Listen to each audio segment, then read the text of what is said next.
2 Kings 12, 1-21 NIV. 1. In the 7th year of Jehu, Joash became king, and he reigned in Jerusalem 40 years. His mother's name was Zibiah. She was from Beersheba. 2. Joash did what was right in the eyes of the Lord all the years Jehoiada the priest instructed him. 3. The high places, however, were not removed. The people continued to offer sacrifices and burn incense there. 4. Joash said to the priests, "Collect all the money that is brought as sacred offerings to the temple of the Lord, the money collected in the census, the money received from personal vows and the money brought voluntarily to the temple." 5. Let every priest receive the money from one of the treasurers, then use it to repair whatever damage is found in the temple. 6. But by the 23rd year of King Joash the priests still had not repaired the temple. 7. Therefore King Joash summoned Jehoiada the priest and the other priests and asked them, "Why aren't you repairing the damage done to the temple? Take no more money from your treasurers, but hand it over for repairing the temple." 8. The priests agreed that they would not collect any more money from the people and that they would not repair the temple themselves. 9. Jehoiada the priest took a chest and bored a hole in its lid. He placed it beside the altar, on the right side as one enters the temple of the Lord. The priests who guarded the entrance put into the chest all the money that was brought to the temple of the Lord. 10. Whenever they saw that there was a large amount of money in the chest, the royal secretary and the high priest came, counted the money that had been brought into the temple of the Lord and put it into bags.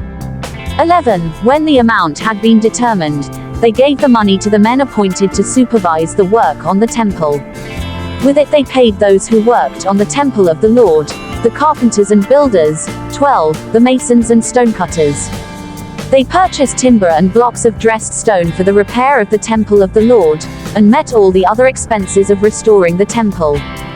13. The money brought into the temple was not spent for making silver basins, wick trimmers, sprinkling bowls, trumpets or any other articles of gold or silver for the temple of the Lord.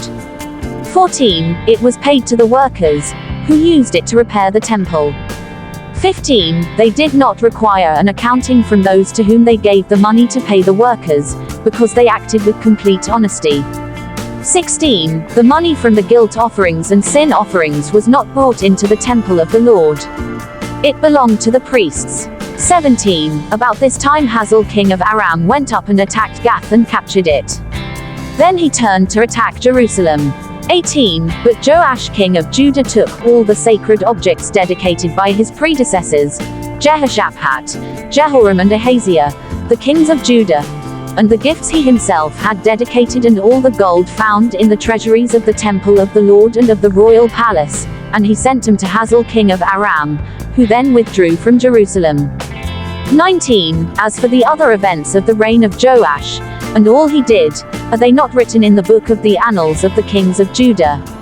20. His officials conspired against him and assassinated him at Beth Millo, on the road down to Silla. 21. The officials who murdered him were Jozabad son of Shemith and Jehozabad son of Shomer. He died and was buried with his ancestors in the city of David. And Amaziah his son succeeded him as king.